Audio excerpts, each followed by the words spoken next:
Sakal Gunarnavasha Vande Guru Sri Charanaravindan.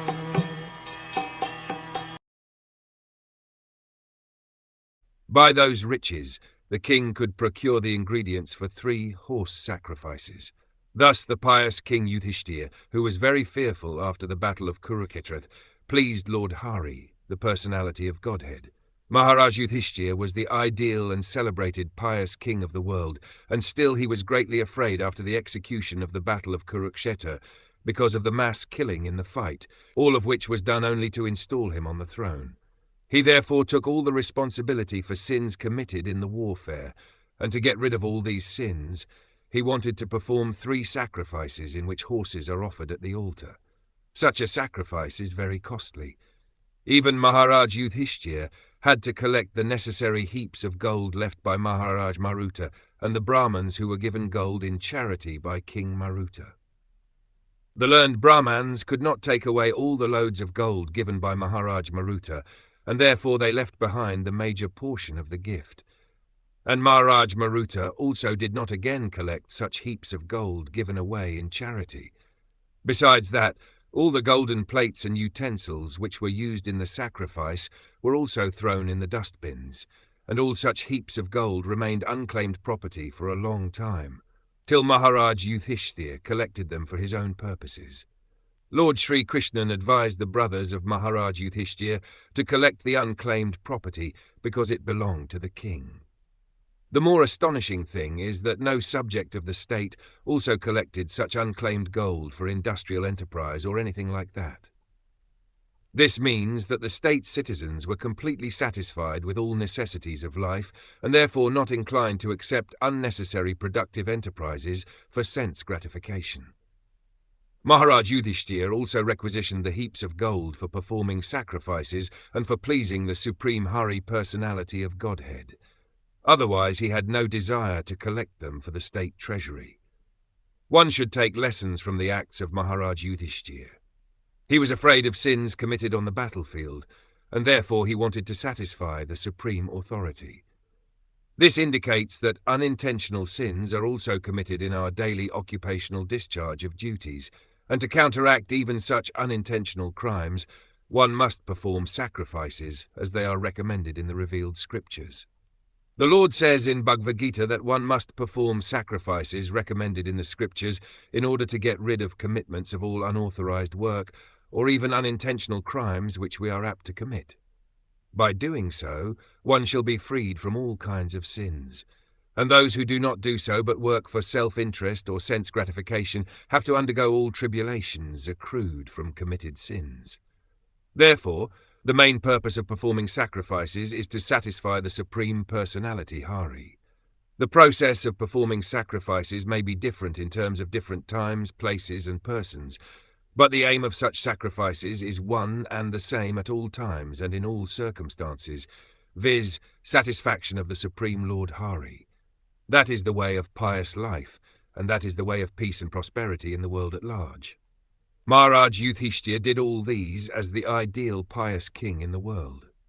If Maharaj Yudhiṣṭhir is a sinner in his daily discharge of duties, in royal administration of state affairs, wherein killing of man and animals is a recognized art, then we can just imagine the amount of sins committed consciously or unconsciously by the untrained population of the Kali Yuga who have no way to perform sacrifice to please the Supreme Lord.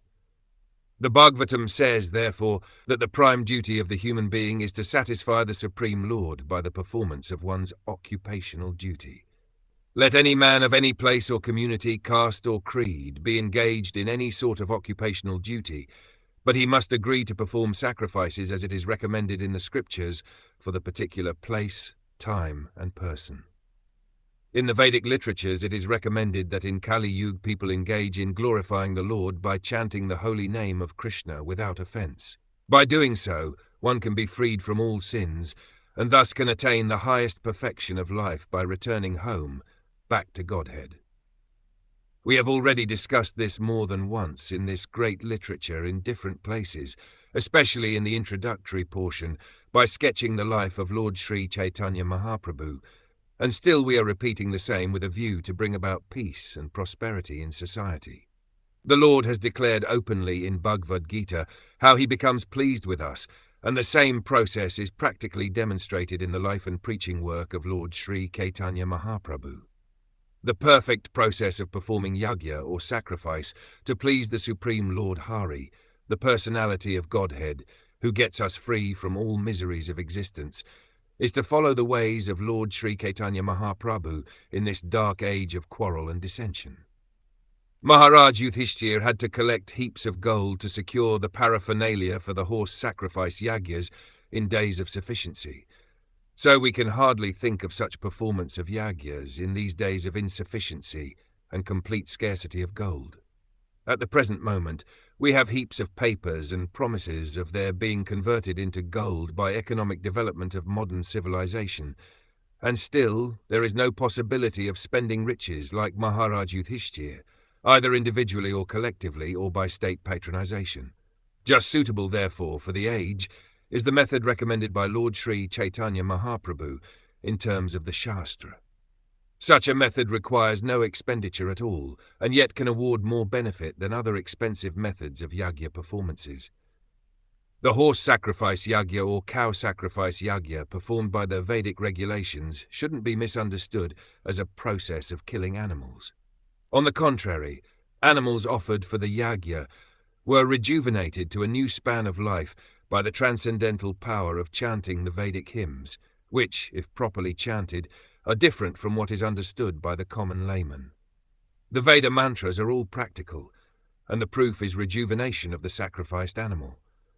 There is no possibility of such methodical chanting of the Vedic hymns by the so-called Brahmins or priests of the present age. The untrained descendants of the twice-born families are no more like their forefathers, and thus they are counted amongst the Shudras, or once-born men. The once-born man is unfit to chant the Vedic hymns, and therefore there is no practical utility of chanting the original hymns. And to save them all, Lord Sri Chaitanya Mahaprabhu propounded the Sankirtan movement or yajna for all practical purposes, and the people of the present age are strongly recommended to follow this sure and recognized path.